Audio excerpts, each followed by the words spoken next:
Rail टेका आंदोलन किया गया था और उसमें आजसू और जेएलकेएम मुख्य रूप से अपनी भागीदारी निभाई थी। तलाश करने के लिए आए और एक जमीन बचाने के लिए आए। ये सारा जो पूरी समुदाय जो उनके पीछे, इसका खामियाजा भी पार्टी को भुगतना पड़ रहा है। ये सुप्रीमो खुद मैदान पर उतरा है, तो यानी पूरी पार्टी उतरी है। कुर्मी समाज को लग रहा है कि हमको एसटी का दर्जा मिलना चाहिए। बड़ा आंदोलन खड़ा करने के लिए आपको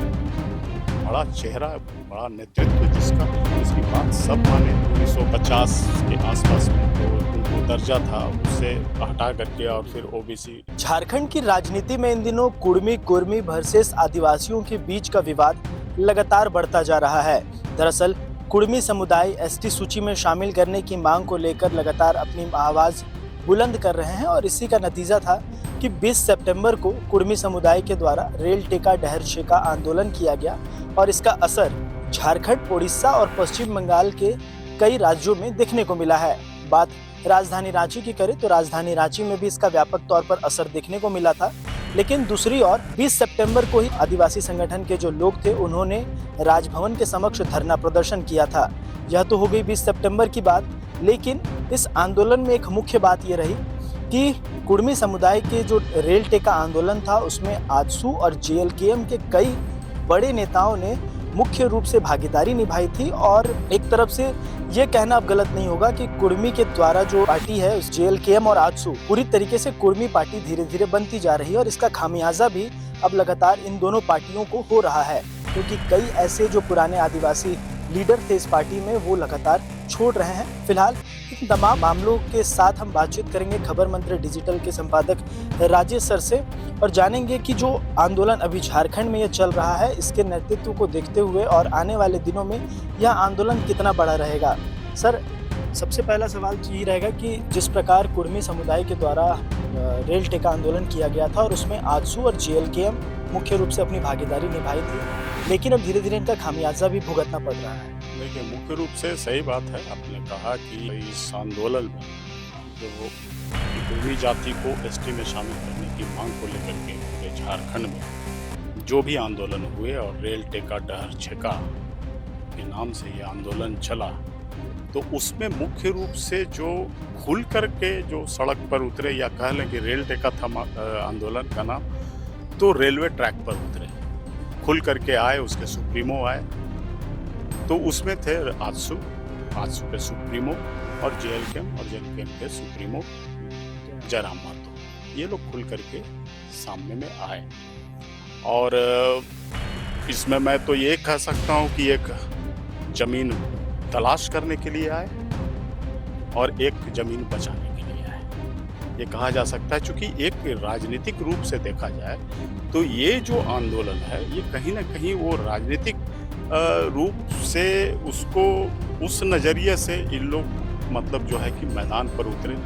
जेएलकेएम जो है कि पूरी खुली तौर पर जयराम महतो कुछ दिन पहले से वो उस पर स्टेटमेंट्स दे रहे थे, लगातार दे रहे थे और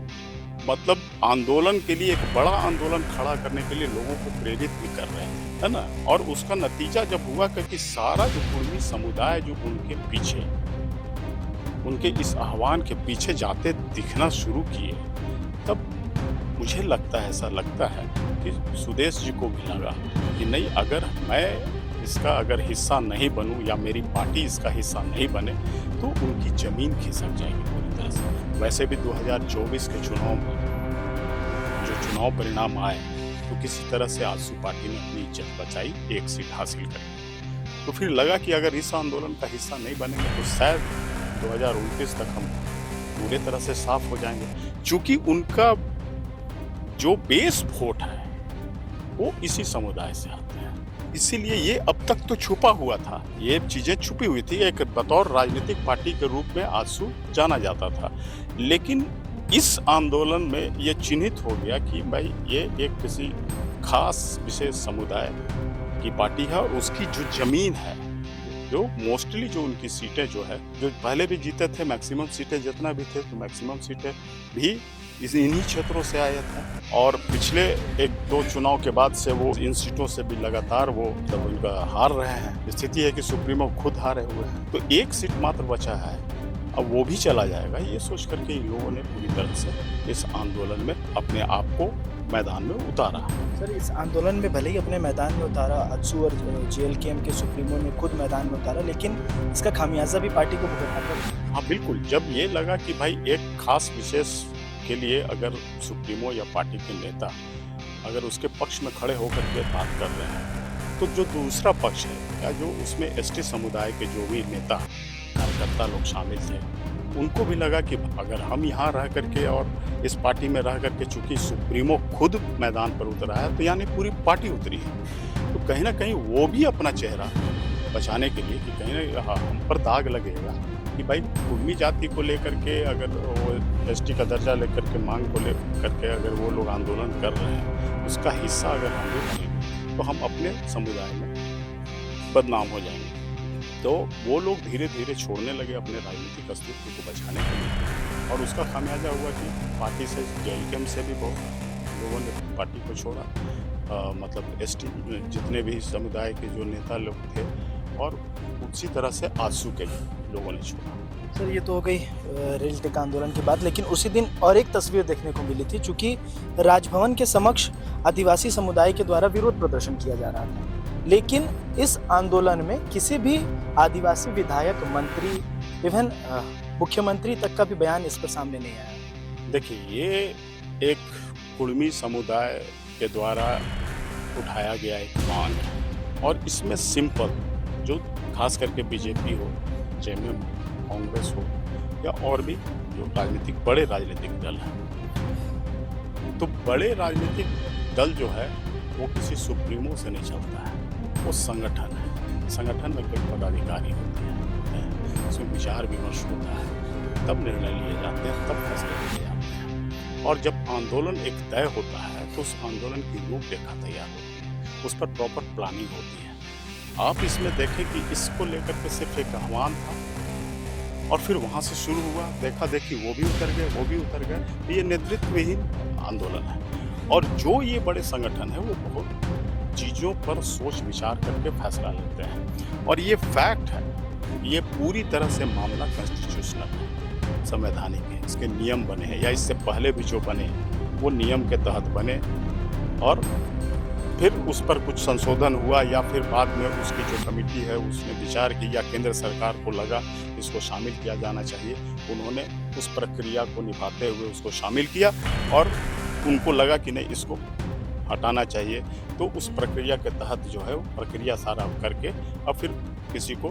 मतलब डिलिस्टिंग भी किया गया है। जैसे 1950 में ये जो दावा भी करते हैं कुर्मी समुदाय की, भाई 13 में थे, फिर 31 में भी थे, तो फिर उसके बाद 1950 के आसपास में फिर जो है जो उनको दर्जा था वो फिर उसको मतलब उससे हटा करके और फिर ओबीसी का दर्जा दे दिया गया। तो ये तमाम जो चीज़ें हैं वो प्रक्रिया के तहत जो है कि हुई होंगी, लेकिन थे, ये भी है फैक्ट कि पहले थे, और उसका एक शब्द है, वो पहले उसको एसटी नहीं बोला जाता था, एसटी का जो एसटी एससी ओबीसी का जो ये हुआ 1950 में, उससे पहले था एबोरिजिनल, मतलब वो उस कैटेगरी में थे, उसमें सारे लोग थे, उसमें कुर्मी भी थे, और बाकी जो एसटी गाँव हो, मुंडा, खड़िया, है ना, तमाम तरह के जो प्रिमिटिव ट्राइब्स भी हैं, उस तमाम चीज़ें जो है उसके अंदर तो ये थी, लेकिन बाद में उसको ये कर दिया गया। तो ये चीज़ें जो है पॉलिटिकल पार्टी जानती है कि इसका सॉल्यूशन केंद्र सरकार के पास है। आप कितनों यहाँ पर आंदोलन कीजिए, सब कुछ कीजिए, बाद में वो जाएगा वहाँ पर केंद्र के पास, और केंद्र फिर फैसला लेगी कि इस पर क्या करना है, और वो भी केंद्र पूरे संवैधानिक तरीके से उस पर फैसला लेगी। तो सारा अब आपको दबाव बनाना है, दबाव भी बनाना है, तो हमारे भारतवर्ष में संविधान है, आप संवैधानिक प्रावधानों के तहत ही आप सरकार पर दबाव बना सकते हैं, और वो दबाव बनाने की छूट या वो अधिकार वो सारे लोगों के बीच में। अगर कुर्मी समाज को लग रहा है कि हमको एसटी का दर्जा मिलना चाहिए, या पहले भी उस स्टेटस में थे, वो उनकी अपनी डिमांड है, और उनका अधिकार है, संवैधानिक अधिकार। और इधर भी अधिकार है कि भाई ये भी अपनी बातों को संवैधानिक के तहत वो रखे, केंद्र के सामने रखे। है ना? तो इसमें टकराव की बात कहाँ है? लेकिन जो स्थिति देखने को मिल रही है पूरे प्रदेश में कि हम ये करेंगे, आप वो थे, आप वो न होते हैं, ये जो तल्खियाँ बढ़ रही हैं, उसमें जो एक कटुता आ रही है, वो कहीं न कहीं जो है, वो झारखंड के लिए वो मुझे सही नहीं लगता है या ऐसा होना चाहिए। ये कटुता, चूँकि आप देखेंगे कि ये जो दोनों समुदाय हैं, एक्चुअल में झारखंड के कह लें तो कर्ता-धर्ता ये सबसे ज़्यादा संख्या में है। और आप देखेंगे कि ये दोनों की जो कटुता है और इसमें इस मुद्दे को लेकर के जो बढ़ती जा रही है, उसमें असली और इससे बड़े मुद्दे जो हैं, वो कहीं न कहीं दबेंगे और दब रहे हैं। अगर खतियानी का मुद्दा, खतियानी तो आदिवासी भी है, खतियानी कुर्मी भी है, और दोनों का स्ट्रेंथ मिला दें और मूलवासियों का मिला दें तो 90% या उसके आसपास जो है वो एक हो जाएगा। तो आप 90% को थोड़ी आप करेंगे, स्थानीयता का मामला आ जाएगा, खतियानी का मामला आ जाएगा, तो उसका फायदा तो ज़्यादा उन्हीं लोगों को मिलेगा। तो इससे बड़ा जो है बेनिफिट है, उससे कहीं ना कहीं आप थोड़े दूर हो रहे हैं ये मुद्दा। और आप किसी भी बड़े पॉलिटिकल पार्टी या पॉलिटिकल पार्टी के नेताओं से बोलेंगे तो वो यही बोलेगा, आप जब पूछेंगे तो यही बोलेगा कि वो थोड़ा सा इस मुद्दे को लेकर के संयम रखिए, नहीं तो ये मुद्दा जो है आउट ऑफ ट्रैक चला जाएगा या चला जा रहा है। तो आप सबका संवैधानिक अधिकार, आप अपनी मांगे रखिए, वो अपनी मांगे रखेगा, बाकी फैसला तो केंद्र को करना है, ये सब जान रहे हैं। इसीलिए ये पॉलिटिकल पार्टी भी जान रही है, इसीलिए ये अभी बहुत ज़्यादा परेशान नहीं है, बहुत ज़्यादा वो इसको लेकर के मतलब ये नहीं है, जबकि आरोप लगा रहे हैं बहुत लोग, इस समुदाय के लोग, चाहे वो कुर्मी समाज का हो चाहे आदिवासी समाज का हो, दोनों समाज के लोग अपने अपने नेताओं पर आरोप लगा रहे हैं कि आप कहीं नहीं दिख रहे हैं, आपका कोई ज्ञान नहीं आ रहा है ना। इधर आदिवासी समाज भी कह रहा है, उधर कुर्मी समाज भी कह रहा है, लेकिन वो सारे लोग नेता लोग मैच्योर्ड हैं, वो जान रहे हैं कि अल्टीमेटली वहाँ से होना है और वो संवैधानिक प्रक्रिया के तहत होना है। तो फिर अब बोल करके अभी कोई फायदा नहीं है। ये एक भावना है, नो डाउट, और उसको लेकर के धीरे धीरे जो है आक्रोश मतलब भी उस तरह से लोग आ रहे हैं, फिर भी अभी तो बहुत संयमित है, लेकिन धीरे धीरे वो आक्रोश झलकता है सोशल मीडिया के माध्यम से। आप देखिएगा कि न्यूज़ में, खबरों में कोई बड़े नेता स्टेटमेंट नहीं दे रहे हैं, अब भी बच रहे हैं। उसकी वजह यही है कि अल्टीमेटली ये कॉन्स्टिट्यूशनल है और इसका निर्णय केंद्र को लेना है और केंद्र पर ही छोड़ देना चाहिए, हमको लगता है। तो इसमें आपसी समझबूझ से जो है इन चीज़ों का हल निकाला जा सकता है। आने वाले समय में सर, चूँकि आज भी रामगढ़ में आदिवासी संगठन के द्वारा एक उलगुलान किया जाना है और धीरे धीरे देखते देखते यह उलगुलान जो है वह कहना है कि पूरे प्रदेश में करेंगे, और कुर्मी समुदाय के भी एक संगठन जो है दशहरा के बाद मीटिंग करेंगे और आगे की रणनीति तय करेंगे। तो यह जो अभी आंदोलन चल रहा है कितने दिन तक चलेगा, इसकी कुछ जानकारी या फिर नहीं? ये किन नेताओं के द्वारा बुलाया गया उलगुलान है या किन नेता के द्वारा वो कुर्मी जो मान लिया कि बैठक होगी, सभा होगी, रैली होगी, आंदोलन होगा, ये कौन तय कर रहा है? वही तो मैंने पहले कहा कि देखिए, कोई भी बड़ा आंदोलन खड़ा करना है तो उसका एक मजबूत नेतृत्व होता है, एक मजबूत नेता होता है, उस अपने नेतृत्व क्षमता से उस आंदोलन का दशा और दिशा को बदल देता है। अगर नेतृत्व मजबूत होगा तो वो आंदोलन प्रखर आंदोलन बन करके उभरेगा, और नहीं तो बड़ा से बड़ा आंदोलन भी जो है वो टाइम फिस हो जाएगा। तो आप ये भी देखिए ना कि भाई कहाँ पर कौन बड़े ऐसे मतलब अनुभवी नेता जो हैं जो इसका नेतृत्व कर रहे हैं। जयराम महतो अपनी दिशा में चल रहे हैं, सुदेश महतो अपनी दिशा में चल रहा है, उसके अलावा जो छोटे छोटे पॉकेट के जो नेता हैं, कुर्मी नेता, वो अपने अपने हिसाब से कोई वहाँ बैठक कर रहा है, कोई वहाँ बैठक कर रहा है, मीडिया में आ जा रहा है, वो उलगुलान कर रहा है तो वो फलना कर रहा है, ये तमाम चीज़ें आ रही हैं। किसी ने भी आदिवासी जो उलगुलान की बात आपने कही, किसी बड़े नेता का स्टेटमेंट है, प्रेस कॉन्फ्रेंस है, या ये बात कहाँ से है? तो अगर वो होगा तो उसके स्ट्रेंथ के अनुसार लोग जुटेंगे, तमाम लोग तो नहीं जुट पाएंगे। जबकि मैंने पहले भी कहा कि 80-90% तो यही लोग हैं। अगर ये एकजुट हो जाएंगे तो समझ लीजिए क्या नहीं हो सकता, कौन सरकार दबाव में नहीं आ सकती। लेकिन बस वही है, अलग अलग दिशा में है, और अल्टीमेटली वही मैंने कहा कि वो निर्णय तो वहाँ लेना है, चाहे आप यहाँ कितनों बैठक कीजिए, कोई भी आंदोलन सब कुछ कीजिए, आंदोलन आप कर लीजिएगा, आपका अधिकार है, सब कुछ कीजिए, लेकिन निर्णय केंद्र को लेना है। अपने अपने स्तर से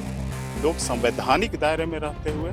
केंद्र सरकार पर दबाव बनाए कि भाई इस पर जल्दी फैसला हो, चाहे इस पर चाहे उस पर, और सरकार जो भी फैसला ले मुझे लगता है कि उस पर, क्योंकि वो भी फैसला लेगी मुझे लगता है कि संवैधानिक तरीके से ही लेगी, तो उस पर सबको ये करना चाहिए। इससे पहले भी कुर्मी समुदाय के द्वारा रेल टेका आंदोलन किया गया और अभी भी किया जा रहा है, तो आने वाले दिनों में क्या यह मुद्दा जो है अब केंद्र सरकार फैसला जल्द ले पाती है या नहीं, ये भी तो देखने वाली बात होगी। लेकिन ये धीरे धीरे क्या झारखंड के इतिहास में और झारखंड की राजनीति में कोई बड़ा मुद्दा बनते जाएगा, और उसको लेकर के क्या मणिपुर में जिस प्रकार हिंसा दिखा गया, क्या वैसा ही झारखंड में कभी हो सकता है? ये जो हम लोग कह रहे हैं ये मतलब कोई बहुत सारी चीज़ों को खुल के नहीं बोला जा सकता है, लेकिन जो ये बार बार चीज़ों को कहा जा रहा है और लोग कह रहे हैं, और जो वो उसके पीछे का यही है, क्योंकि बड़ी संख्या में यही लोग हैं, और ये अगर इनके दोनों के बीच में अगर इस तरह का अगर आपसी टकराव होगा, वैचारिक टकराव होगा, तो ज़्यादा स्थितियाँ तो बिगड़ेगी। अब वो कौन सा रूप लेगी नहीं लेगी मैं कोई उदाहरण में नहीं जाना चाहता, लेकिन निश्चित तौर पर कहीं पर भी हो इतनी बड़ी संख्या में, जब मतलब झारखंड में आदिवासी है और कुर्मी की संख्या कम नहीं है, तो मिला के मुझे लगता है 50-55 से अबव भी होगा, कम नहीं होगा, जो राज्य में ज़्यादा से ज़्यादा संख्या के बीच में अगर टकराव होगा तो निश्चित तौर पर उसका तो असर देखने को मिलेगा और उसका खामियाजा तो पूरे झारखंड को। तो ये एक सब कुछ है, अपने संवैधानिक दायरे में रहते हुए अपने अधिकारों के लिए मांग करने का अधिकार सबको है और सबको करना चाहिए, और उसका सबको सम्मान भी करना चाहिए। और जो उस पर फैसला हो, केंद्र सरकार फैसला ले। अब कब लेगी वो, कितना दबाव बनाएंगे, और वही मैं कह रहा हूँ कि दबाव बनाने के लिए एक बड़े आंदोलन खड़ा करना होगा। बड़ा आंदोलन खड़ा करने के लिए आपको बड़ा चेहरा, बड़ा नेतृत्व, जिसकी बात सब माने, जिसके कहने पर सारे लोग जो हैं उनके पीछे और एकजुटता से करें, तभी सरकार कर। ये टुकड़ों में कोई कह रहा है, कर रहा है, ये कुछ दिनों तक चलेगा और उसके बाद फिर वो कमजोर पड़ जाएगा स्वाभाविक रूप से। 2029 के चुनाव में भी इसका कुछ असर देखने को मिलेगा? 2029 तो अभी बहुत दूर है, अभी तो नई सरकार को बात होने में 9 महीना या पिछला इलेक्शन 9-10 महीना, मुझे लगता है 9-10 महीना होने बस 4 साल से ऊपर है। 4 साल में राजनीति बहुत कुछ बदल जाती है, और 4 साल में क्या होगा नहीं होगा, लेकिन 4 साल का एक मौका है और उसमें बहुत बड़ा समय है इस पर कि केंद्र पर दबाव बना करके आप अपनी बातों को दोनों पक्षों को, बाकी जो न्याय संगत बातें चीज़ें होंगी संवैधानिक तरीके से होंगी वो करना, वो जुडिक्शन तो केंद्र सरकार के पास है, तो केंद्र सरकार को फैसला लेना है। बाकी चीज़ों के लिए तो भी है 4 साल, जो इस पर होगा नहीं होगा, कभी तो इस पर असर 29 में देखने को मिलेगा, क्योंकि ये सरकार तो अभी जो बनी है ये तो पूर्ण बहुमत की सरकार है। अभी तो ऐसा तो कुछ नहीं हो रहा है या ऐसा नहीं लग रहा है कि सरकार पर किसी तरह का संकट है, और ये संभावना मतलब है कि भाई एक मजबूत सरकार है हेमंत सोरेन के नेतृत्व में, तो ये सरकार कार्यकाल जब पूरा करेगी तो 2029 में होगा, उसके बाद चुनाव। उससे पहले इस पर जो भी फैसला होगा नहीं होगा, क्या होगा, ये तो केंद्र पर है, तो ये सारा कुछ उस पर डिपेंड करता है कि उसका असर क्या होगा। जब केंद्र सरकार निर्णय लेगी तब न उसके बारे में असर बताया जाएगा। ये थे हमारे साथ बात करने के लिए राजेश सर, जिन्होंने कई सारी बातों को प्रमुखता से रखा। इसके साथ ही जो अभी राज्य में कुर्मी और आदिवासियों के बीच जो विवाद चल रहा है और इस पर जो पॉलिटिकल बयान अब तक सामने नहीं आए, उस पर भी हमने बातचीत की। फिलहाल खबर मंत्र के इस विश्लेषण में आपको यह वीडियो कैसा लगा हमें कमेंट करके ज़रूर बताएं, और ऐसे ही तमाम जानकारियों के लिए देखते रहें खबर मंत्र लाइव। रांची से अपने सहयोगी अमृत टोपो के साथ मैं आदित्य।